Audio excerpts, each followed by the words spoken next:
하나님 말씀입니다. 요한계시록 3장 14절에서 22절 말씀까지 보시겠습니다.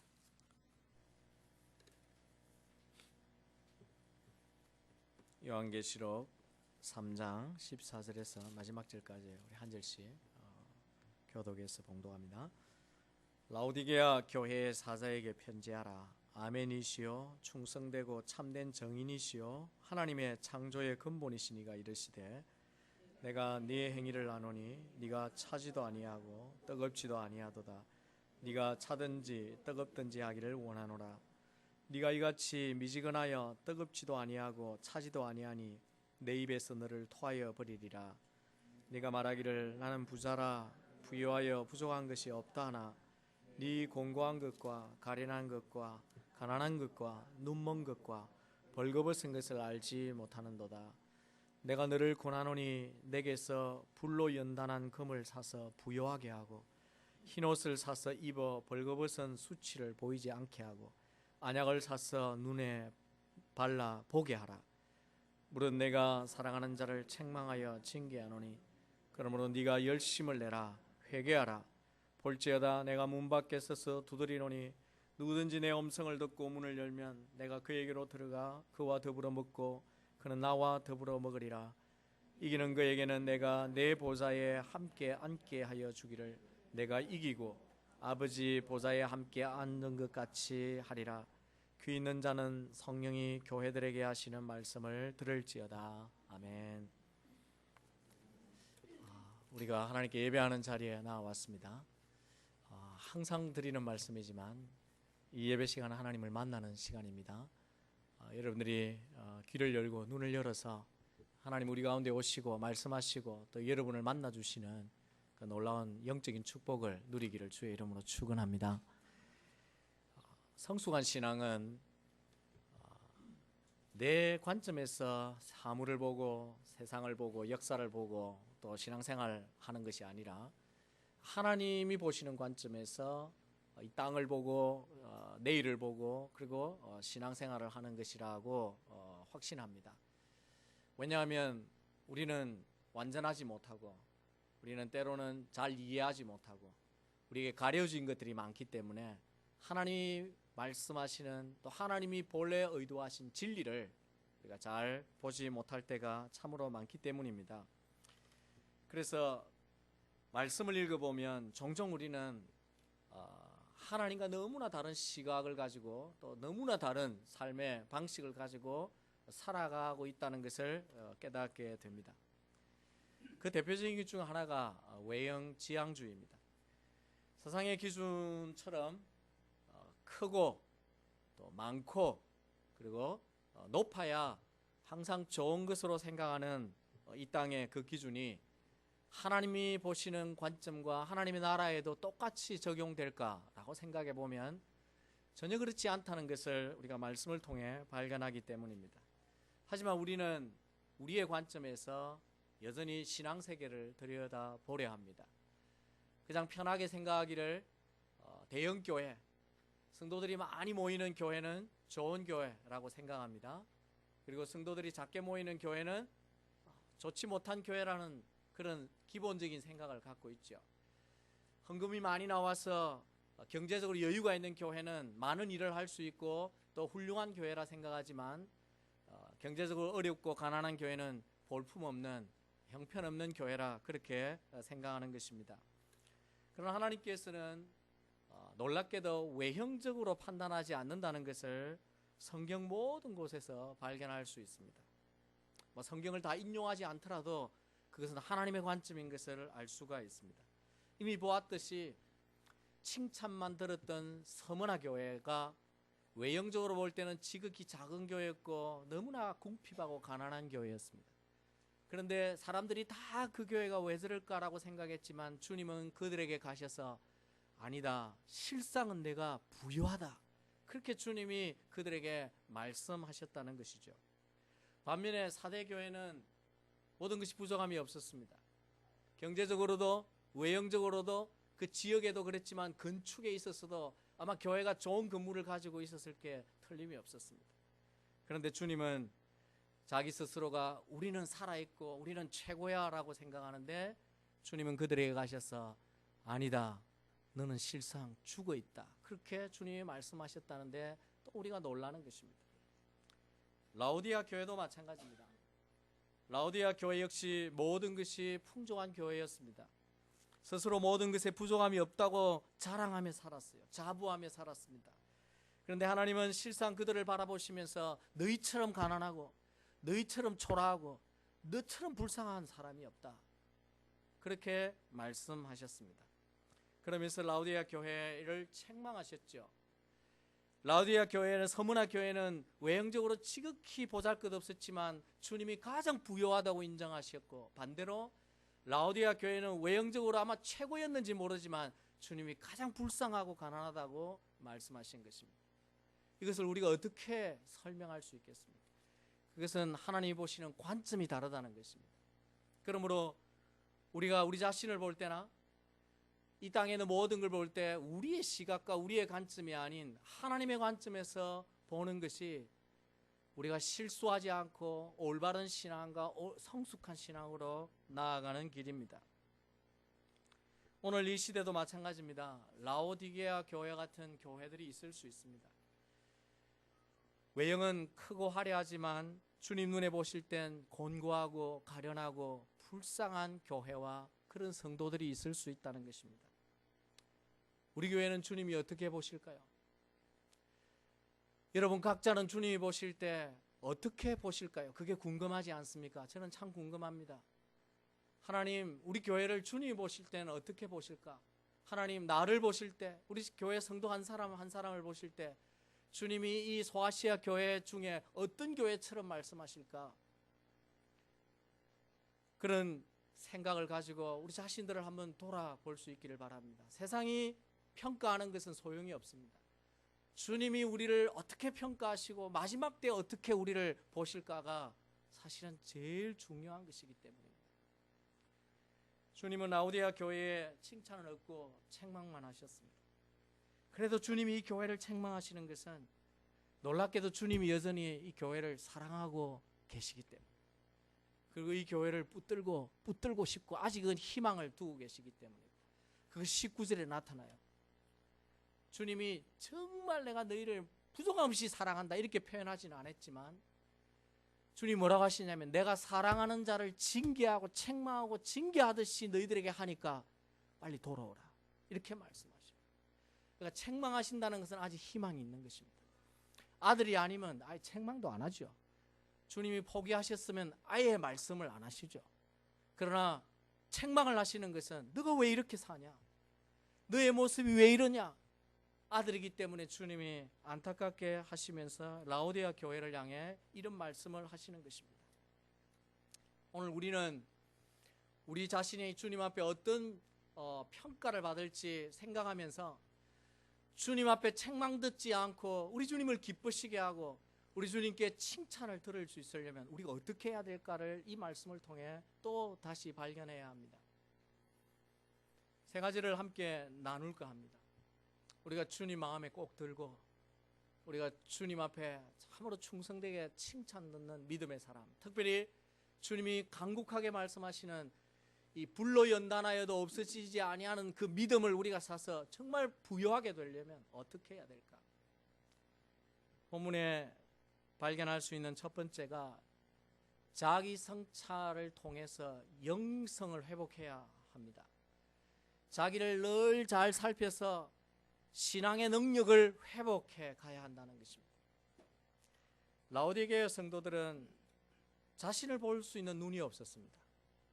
자아 성찰의 능력을 잃어버린 것이죠. 그래서 자기의 영적 형편이 어떠한지 보지 못했다는 것입니다.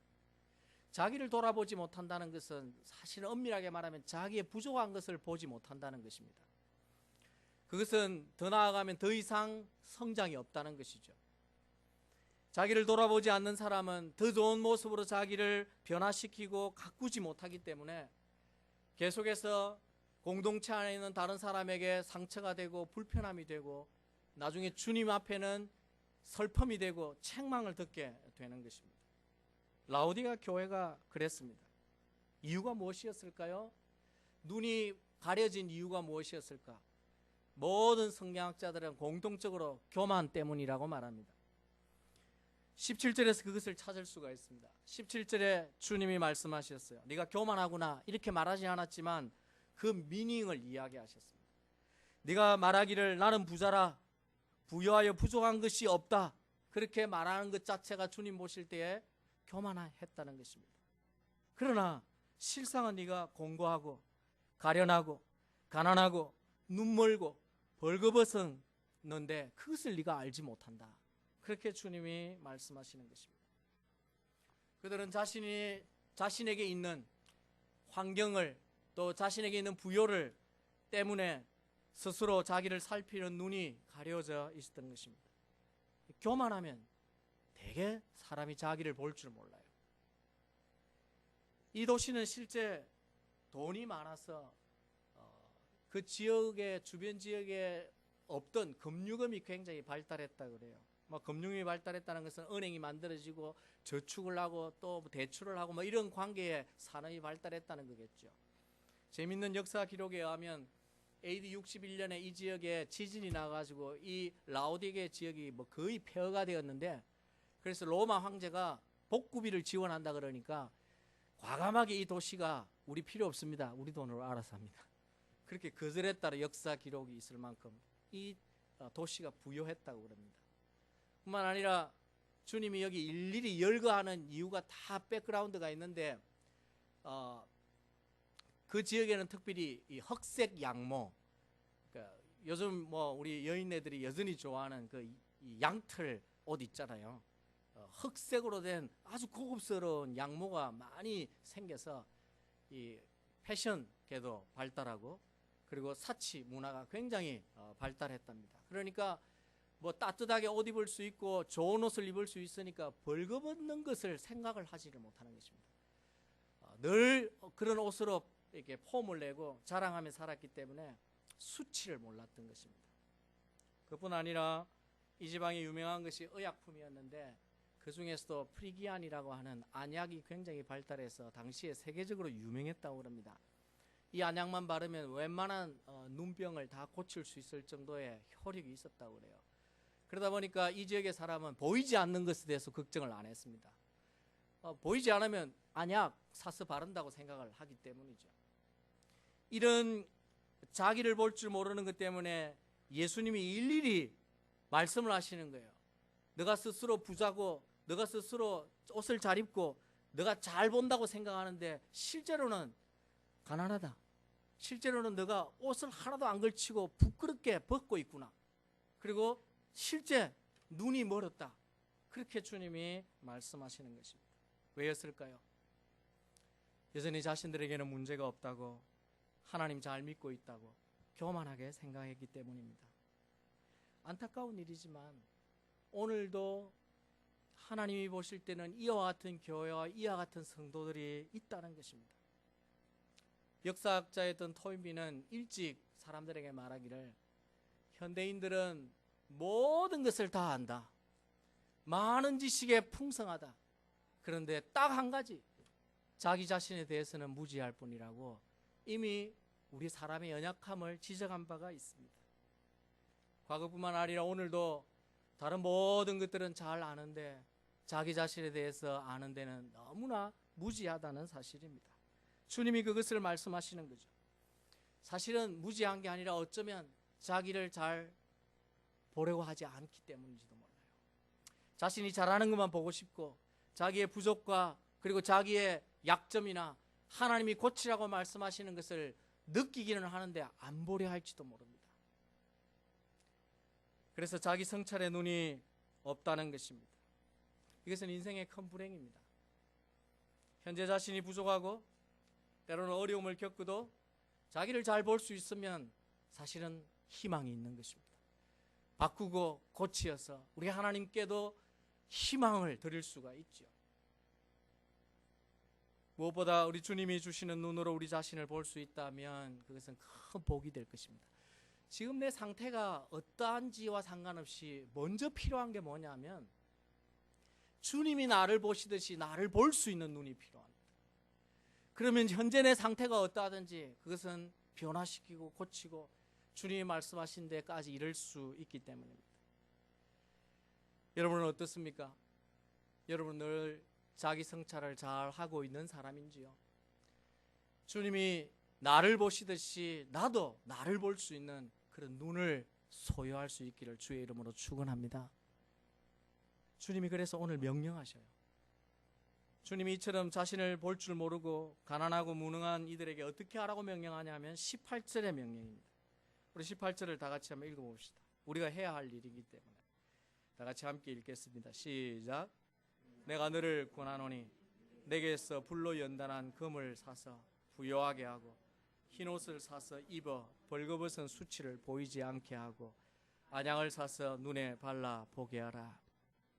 주님이 항목으로 말하면 세 가지를 얘기했는데 여기서 순서적으로 가야 할 것들입니다.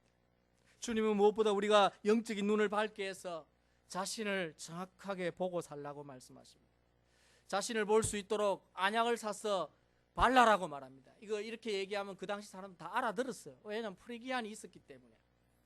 그런데 여기서 안약을 사서 발라 보게 하라는 것은 그 약을 얘기하는 것이 아니라 성령이 우리에게 자신을 보게 해줄 수 있는 통찰력을 이야기하는 것입니다.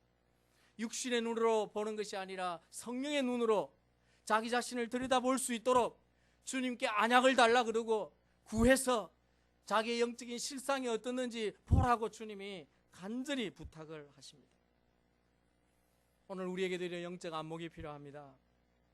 성령은 우리에게 참된 영적 분별력을 주십니다.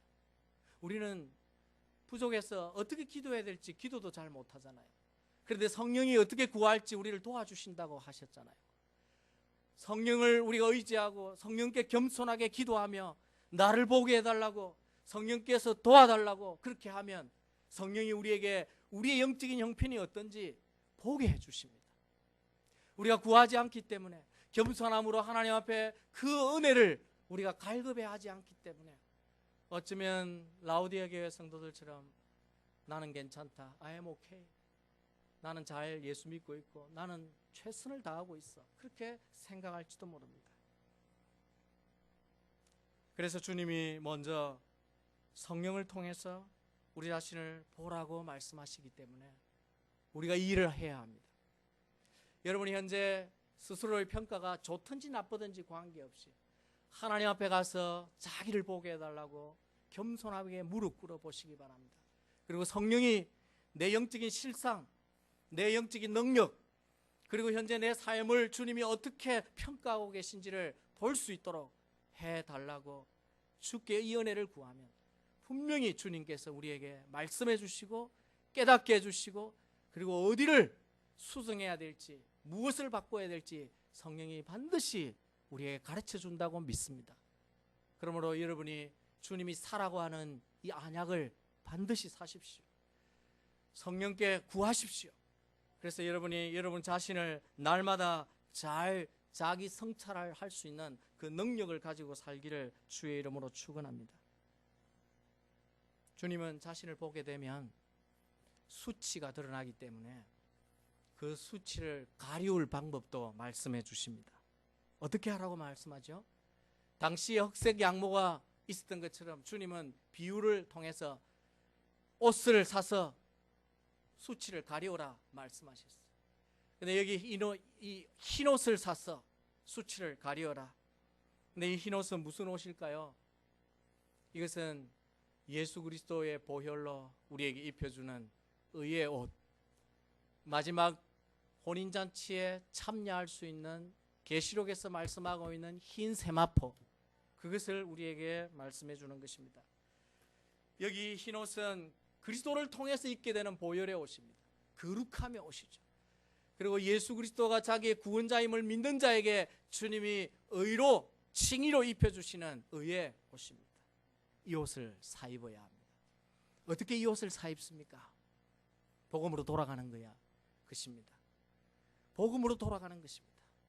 내가 복음의 은혜를 알고 내가 복음을 붙들고 살고 내가 복음대로 사는가 하는 것을 다시 점검하면서 정말 복음이 내 삶의 모든 것들을 주장하고 있는지 살피면서 십자가의 예수 그리스도를 붙들고 그리고 무엇보다 그리스도를 의지하면서 우리가 복음 가운데 살 때 주님께서 반드시 우리의 부족함, 우리의 죄까지도 그 수치까지도 주님께서 가려 주시면서 의의 옷을 입혀 주실 것입니다. 그러므로 날마다 복음의 은혜 가운데 이 부활을 체험하는 그런 은혜로 살아야 한다는 것입니다. 그렇지 않으면 라오디게아 교회처럼 그 상태를 벗어날 수가 없습니다. 마지막으로 주님은 너희들이 은행에 쌓아둔 세상의 금이 아닌 그것을 붙들고 살지 않고 그보다 더 좋은 불로 연단하여도 없어지지 않는 금보다 더 귀한 믿음을 사라고 얘기합니다. 그것도 나에게서 사라 이렇게 주님이 말씀하셔요. 내게서 믿음을 사라 그렇게 말씀하십니다. 주님에게서 사야 할 믿음, 그것은 우리가 이 땅에서 하나님의 말씀을 통해서 갖게 되는 믿음입니다.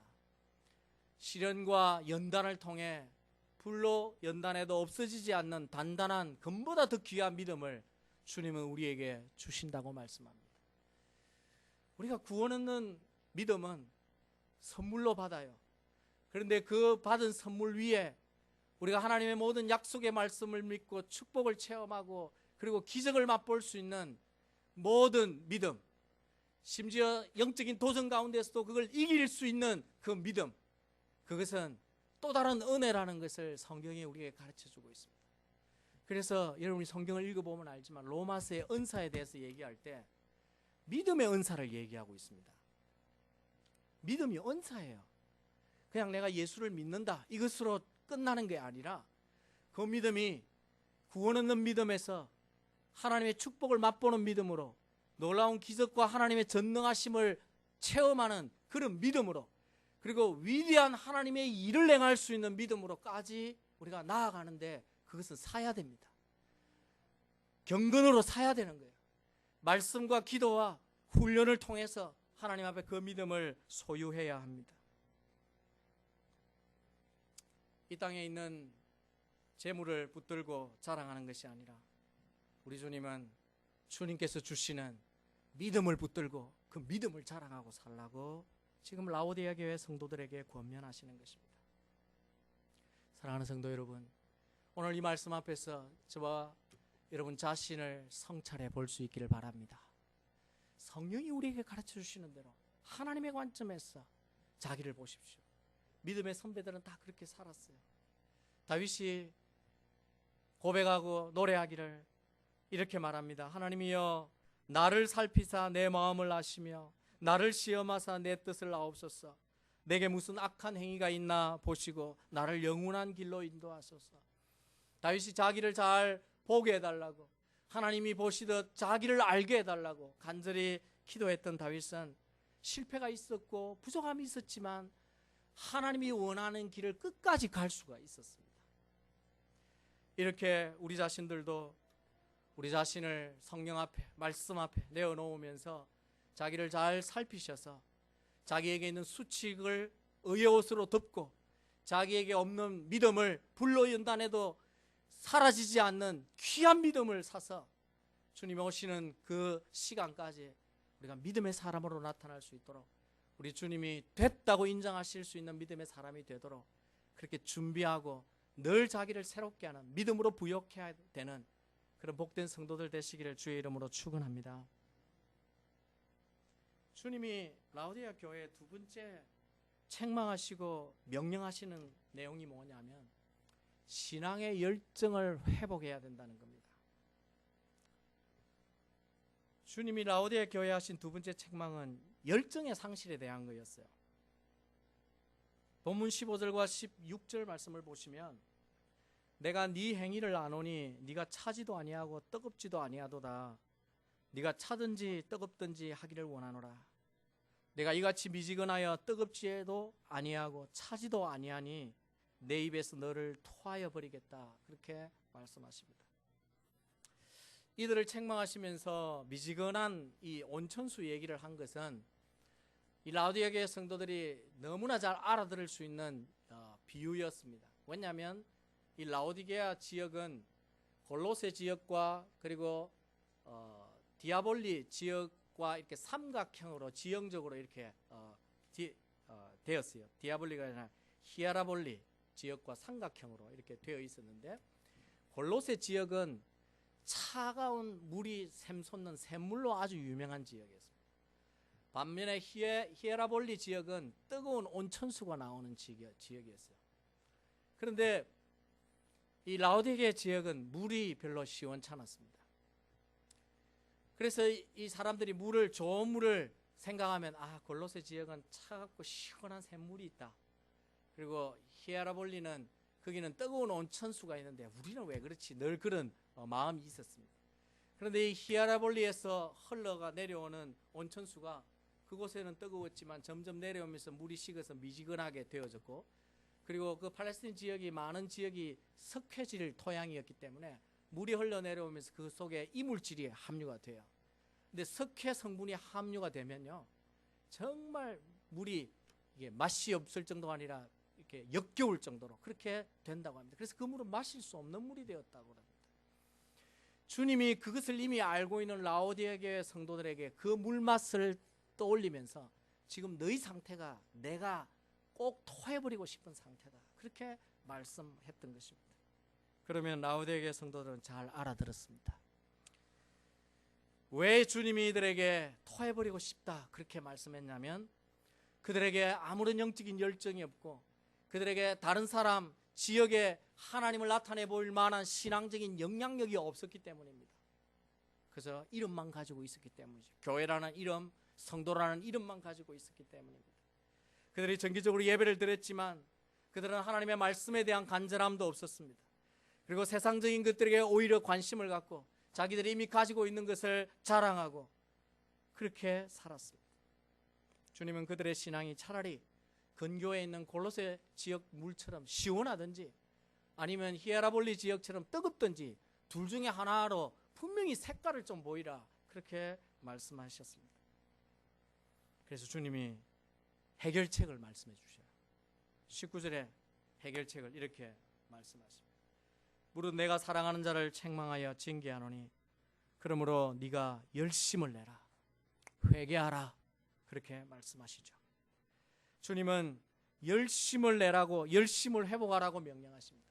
이 열심이라고 쓴 단어는 우리나라 말로 표현하기에는 가장 적절한 것이 열정이라는 표현, 패션이라는 게 있습니다.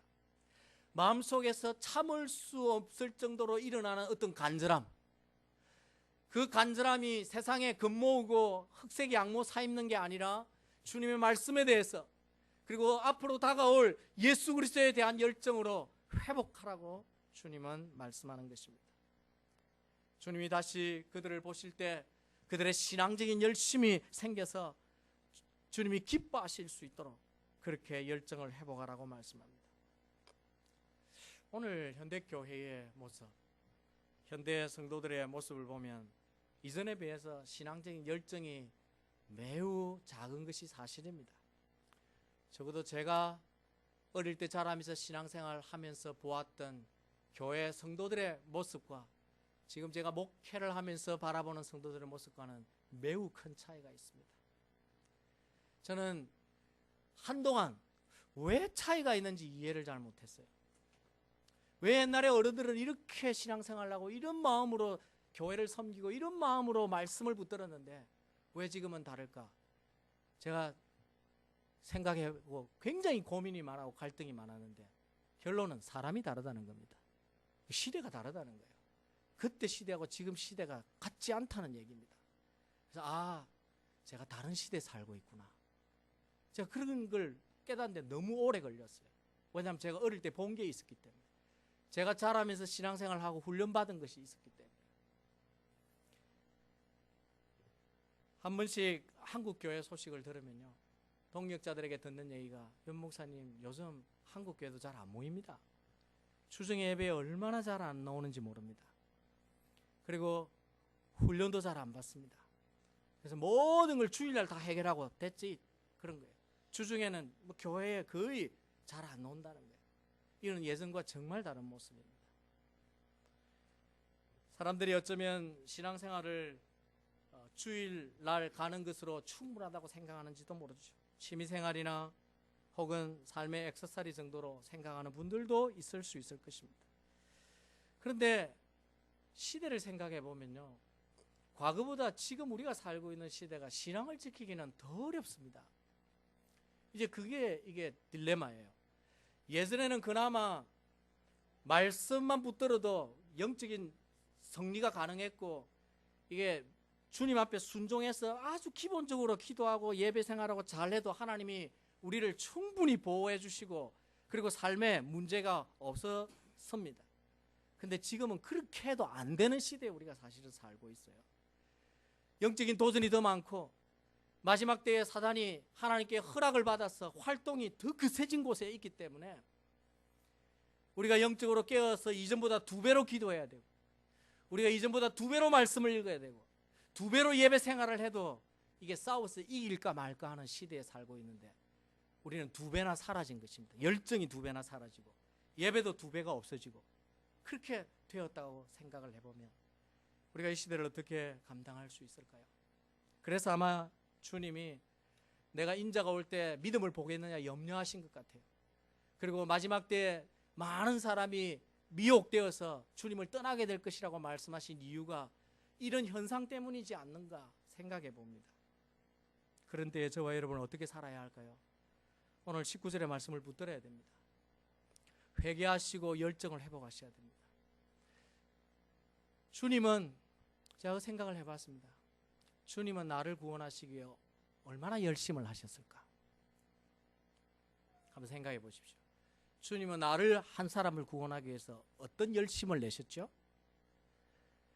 주님은 이 땅에 스스로 오시고 십자가를 지지 않기 위해서 사실은 방법이 있다면 하나님 다른 방법을 해보십시오 하고 기도까지 했지만, 결국 십자가를 지는 생명을 내어놓는 수고를 하셨어요.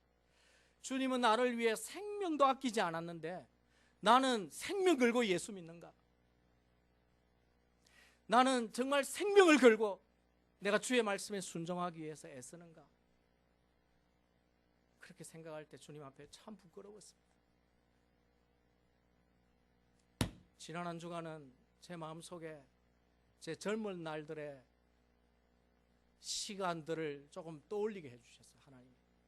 그러면서 계속해서 뭐라고 하셨냐면, 야, 니 젊을 때 어떻게 성경 안 읽었냐? 그 이야기예요. 성경 읽었습니다. 오해하지 마시고 읽었는데, 전에도 제가 말씀드렸지만 작게 읽었다는 거예요. 교회에서 시키는 대로 겨우 1년에 1독 해가지고는 안 됐었는데, 너가 책은 읽기 위해서 책도 사고 뭐 그렇게 해놓고는 왜 성경은 그만큼 못 읽었냐? 그 문제를 또 지난주에 브링업 해 주시더라고요. 참 하나님 앞에 죄송했습니다. 그래서 지난주 미친 듯이 성경 읽었습니다. 표현을 용서하십시오. 회복하고 싶어요. 젊은 날에 열심히 하지 못했던 거 지금 살면서 다 회복하고 싶어요. 그래야 주님이 쌤쌤이, 야, 너 한 70 살았는데 쌤쌤이가 되겠다, 그렇게라도 주님이 인정해 주시면 저는 땡큐라는 생각이 듭니다. 주님이 어쩌면 이 말씀 때문에 제게 그런 걸 생각나게 해주셨는지 모릅니다. 너가 목사지만 지금은 괜찮은 것 같은데 과거에 너가 열정이 없었다, 너가 그만큼 내 말씀을 안 읽었고 너가 그만큼 기도를 못했다, 그 이야기를 하시는 것입니다. 할 수만 있다면 그러고 싶습니다. 주님이 나를 위해 생명을 걸고 구원해 주셨듯이 나도 예수 믿는 거 생명 걸고 예수 믿고 싶어요. 여러분도 그렇게 되기를 주의 이름으로 축원합니다.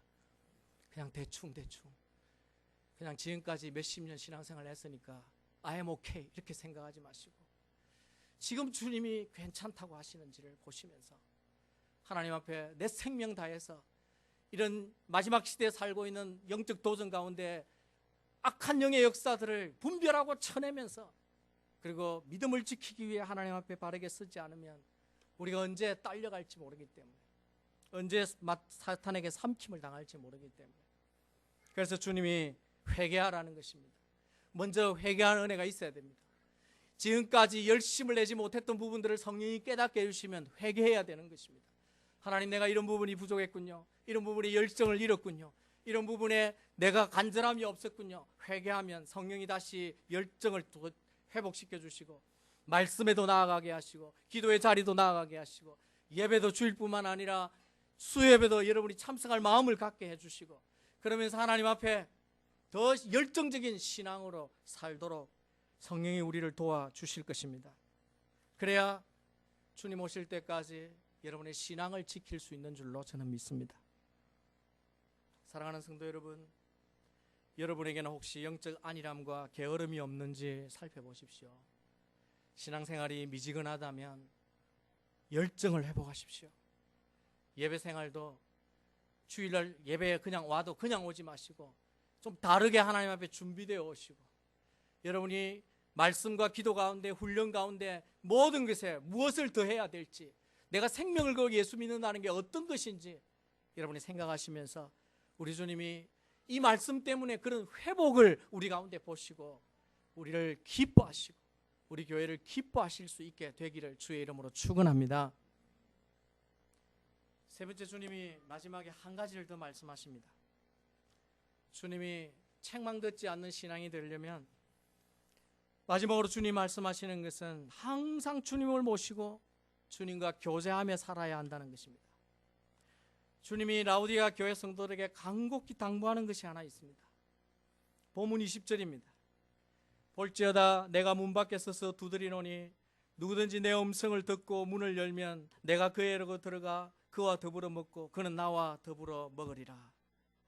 사실 이 구절은 우리가 전도할 때 자주 사용하는 말씀이지 않습니까? 하지만 여기 이 말씀은 하나님을 전혀 모르고 예수 믿지 않는 사람에 대한 이야기가 아니라는 걸 우리가 다시 한번 상기할 필요가 있습니다.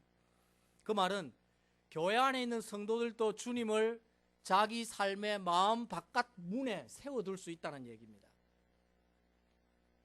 이는 마치 주님을 손님처럼 여기고 자신의 마음의 삶의 중심에 주님을 모시고 있지 않고 바깥에 늘 두고 긴급할 때는 문 열고 주님 오셔서 이거 좀 들어봐 주시면 좋겠습니다. 그렇지만 긴급하지 않을 때는 주님에 대해서 관심 없이 주님을 늘 문 밖에 세워두는 모습이 있을 수 있다는 것을 우리에게 가르쳐 줍니다. 하지만 주님이 원하시는 것은 그런 게 아닙니다. 주님이 원하시는 것은 주님이 우리 삶 중심에 오셔서 주인 되셔서 그리스도 중심으로 살아야 정상적인 그리스도인이 된다는 말씀입니다. 그리고 주님이 우리 가운데 늘 계셔서 늘 교제하고 살아야 우리가 영적인 생명력을 잃어버리지 않는다는 말씀입니다. 주님은 우리의 삶의 주인 되기를 원하십니다. 손님이 되기를 원하지 않습니다. 우리의 일상의 모든 문제도 주님은 의논하시면 우리가 의논하면 주님이 더 좋은 결과를 주시고 싶어 하십니다. 사실 우리가 사는 이 세상에는 일시적으로 재밌는 것도 많고 해야 할 것도 너무나 많아요. 그래서 우리가 세상에서 때로는 거기에 시간을 빼앗기고 마음을 빼앗긴다는 것을 압니다. 그러나 우리가 이 세상에서 이 주님의 말씀을 보면 가장 우선해야 될 것이 있다면 바로 하나님과의 교제입니다. 어떤 것보다 하나님과의 교제입니다. 왜냐하면 그곳에서 생명이 나오고 그곳에서 행복이 나오고 그곳에서 신앙의 능력이 나오기 때문이죠. 어쩌면 주님이 가장 안타까워하시는 것이 뭐냐면 하나님과의 교제에 관심 없고 세상의 바쁜 일상과 세상의 재미에 눈을 돌리고 살아서 주님과 전혀 교제하지 않는 걸 주님이 가장 슬퍼하실지 모릅니다. 그래서 문 밖에서 계속 두드리는 거죠. 들어가고 싶다. 그리고 그 실에서 너와 함께 교제하고 싶다. 그러나 주님 계속 문 밖에 세워두는 성도들이 오늘도 많이 있다는 것입니다. 여러분, 이런 주님의 음성을 들으시기 바랍니다. 혹 여러분이 주님 문 밖에 세워두고 있다면 여러분의 마음 문을, 삶의 문을 두드리는 그 음성을, 애절하게 부르는 그 음성을 들어보시기 바랍니다. 제가 이 말씀 묵상하면서 갑자기 엉뚱한 생각을 좀 했습니다. 주님, 왜 문을 꽉 열고 아니면 발로 차고 부수고 좀 들어오지? 왜 주님 안 그러시죠? 그럼 참 좋겠습니다. 제게 그렇게 하시든지 아니면 우리 성도들에게 그렇게 하셔서 우리 성도들이 막 다음 주부터 완전히 열정 덩어리로 오게 만들든지. 주님이 그렇게 하시지 않는 것 같아요. 인격적인 주님이신 것 같아요. 나이스하게 노크를 하십니다. 제가 생각할 땐 그게 안타까운 일이라 생각해요. 차라리 안 되면 막 부숴가지고 들어오면 편할 거 아닙니까? 근데 똑똑 그러고 기다리고 계신대요. 근데 그렇게 똑똑하고 기다리고 계신 주님의 모습이 얼마나 애초롭게 저한테 느껴졌는지, 혹이라도 내 삶의 자리에 주님이 주인 되지 못하는 부분이 없었나 싶어서 지난주에 많이 울었습니다.